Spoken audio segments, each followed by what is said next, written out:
So there I was, 100, 200, 300, 400, 500, 600, 900. Yeah, it's a mouthful, I know. My pals just call me 9. We landed in Tokyo. Bam, Narita Airport. The air smelled different, you know? Kinda like ramen and excitement. Level up! Captain N was already buzzing. He was practically vibrating, yelling "level up" at the baggage claim. My internal gyroscopes were already spinning from the long flight, but seeing the signs in Japanese, all those cool symbols, it was something else. I felt like I was in a whole new video game, a really high-definition one with amazing graphics. The customs guy, he looked at me funny. I guess a 7-foot robot from the Bronx ain't an everyday sight. Purpose of visit? He asks, all serious. I just pointed at Captain N, who was trying to Z-target a vending machine. Adventure, pal. Pure, unadulterated adventure, I rumbled. He just stamped my metallic passport. Guess he didn't want to argue with a robot built like a small tank. My optical sensors were taking it all in, every little detail from the polite bows of the airport staff to the sleek design of the information kiosks. This place was organized, real organized. This airport can't see me. Checkpoint, that's John Cena to you folks, he just flexed.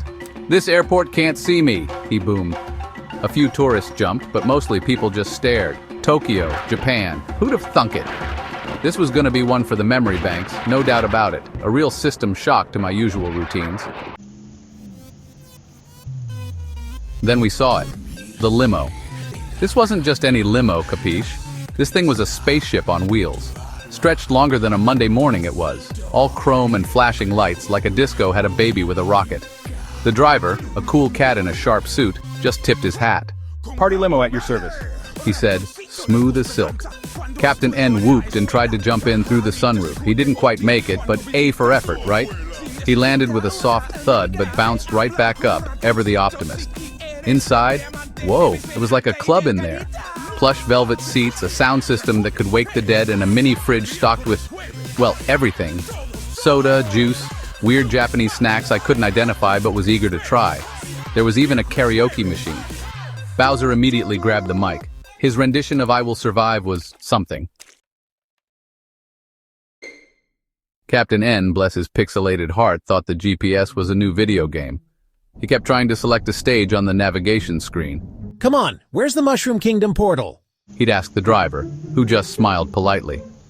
The captain also had his trusty zapper out, pointing it at billboards, convinced they were hiding secret power-ups.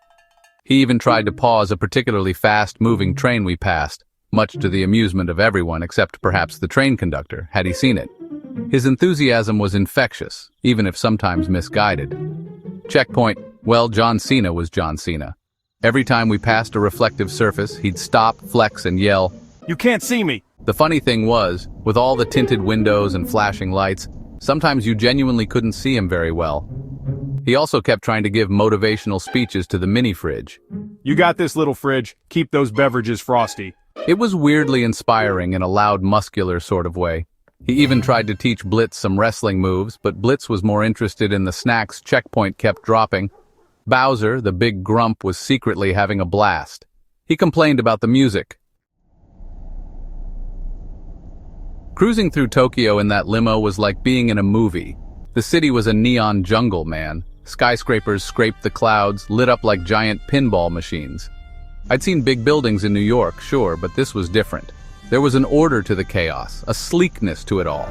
My optical sensors were on overload, trying to capture every flashing sign, every crowded crosswalk, every little detail of this amazing place. Even the traffic lights seemed more futuristic here, counting down with cool little animations. Captain N had his face pressed against the glass. Look, is that a real-life Mario Kart track? He yelled, pointing at a complex highway interchange. Checkpoint was trying to spot gyms.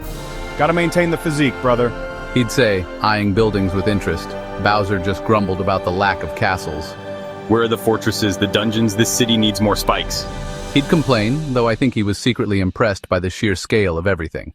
He kept comparing the Tokyo Tower to his own ominous spires back home. Section 5. Commercial break. Walmart's got your back and your snacks. Hey there, adventurers. Feeling peckish after all that excitement? Need a new zapper, Captain N? Or maybe some extra tough chew toys for a certain super dog? Perhaps some protein powder for the champ, or even some scale polish for a grumpy Koopa King? Whatever your quest, whatever your need, Walmart's got it. From party snacks to power-up essentials, we've got aisles and aisles of great stuff at low prices every day. So swing by your local Walmart or visit walmart.com. Walmart, save money, live better, even in a party limo in Tokyo. This 12-second message was brought to you by people who get it. My internal chronometer beeped. 12 seconds exactly. Efficient. Walmart? Do they have Game Genie cartridges? They better have extra-large fire flower-resistant underpants. Bulk savings, brother. That's the way to go. I wonder if they sell high-octane energy drinks by the gallon. Blitz just wagged his tail, probably hoping for a lifetime supply of bacon-flavored treats. Even a robot like me could appreciate the universal appeal of a good bargain. The brief interruption for commerce did little to dampen the spirits in our mobile party unit. Section 6. Stepping into a dream, the Studio Ghibli Museum awaits. After what felt like an eternity of neon lights and Bowser's off-key singing, the limo finally pulled up to a building that looked different. It wasn't all steel and glass. This place looked like it grew out of a fairy tale. Twisting vines, whimsical windows, and a giant Totoro at the entrance booth. "Whoa," I whirred, my optical sensors widening. "We're here, gang, the Studio Ghibli Museum." Whoa, we're here, gang, the Studio Ghibli Museum. Captain N gasped, his eyes sparkling like he'd found a secret level. This was a whole other kind of magic, not the 8-bit kind he was used to, but just as powerful.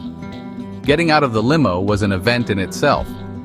Turbo Two-Tone zipped out first, did a quick recon lap of the building's exterior, and was back before Checkpoint had even finished his last protein shake. Looks like a giant hobbit house. Where's the menace, the impending doom? Section 7. Ghibli's Wonders, Magic, Mirth, and Minor Mayhem. Inside, it was a labyrinth of creativity. We saw a small theater showing exclusive short films. The animation was breathtaking. Even Bowser seemed captivated, though he'd never admit it. The dragon in that one could use more fire, and spikes. Captain N was trying to figure out the game mechanics of a zoetrope, spinning it faster and faster until a kindly museum attendant had to intervene. Easy there, hero. Just testing the frame rate, 9. Checkpoint, surprisingly, got really into an exhibit about how animation is made. He was fascinated by the storyboards and the character design process. It's like building a championship match, brother. Every move, every detail planned out. He explained to a slightly confused Blitz, who was more interested in a plush cat bus he'd spotted. Blitz then spent a good 5 minutes trying to convince the cat bus to play fetch, barking and nudging it with his nose. It was adorable in a slightly chaotic dog-meets-magical creature kind of way. Turbo Two-Tone was a blur, trying to see everything at once. He'd be admiring a sketch of Kiki flying, then zip over to a model of Laputa, then back to a display of original cells from Spirited Away. Sound of a gentle, warm, inviting melody, like a hug in audio form. Feeling that creative spark? Or maybe just a little hungry after all that wonder? Well, friend, there's a different kind of magic waiting for you. The magic of a hot, fresh, Krispy Kreme original glazed donut. That warm, melt-in-your-mouth goodness, that perfect glaze. Whether you're a hero, a champ, a king, or even a robot from the Bronx, everyone deserves a little sweetness. So find your nearest Krispy Kreme. When that hot light is on, it's on. Sound of a satisfied Krispy Kreme, donuts, coffee, joy, melody fades. This 12-second delight was baked just for you. Donuts! Do they have one-up mushroom-flavored ones? Cheat day, brother. Even champions need a cheat day. Turbo Two-Tone was already calculating the fastest route to the nearest Krispy Kreme, his fingers twitching. Blitz just licked his chops, understanding the universal language of treat. Section 9. Hard Rockin' Tokyo Finale. Memories and Milkshakes. Our final stop for the day, the Hard Rock Cafe Tokyo. Now this was more Bowser speed. Loud music, flashy guitars on the walls, and burgers the size of manhole covers. Finally, some decent noise. He roared, actually cracking a smile. Captain N immediately started air guitaring to a classic rock anthem, nearly knocking over a display case of rock memorabilia. Checkpoint ordered the biggest milkshake on the menu, plus 3 burgers. Gotta replenish the gains, brother. He announced to the entire restaurant. It was a fittingly bombastic end to our day. The place was buzzing. Tourists and locals all enjoying the vibe. We managed to snag a big booth, though I had to sit slightly sideways to fit my chassis. Blitz was happily munching on some bacon bits Checkpoint accidentally dropped. Turbo Two-Tone was tapping his feet so fast it looked like he was about to break into a tap dancing routine right there on the table. He was recounting the Ghibli visit at lightning speed to a very patient waitress, who just kept nodding and smiling.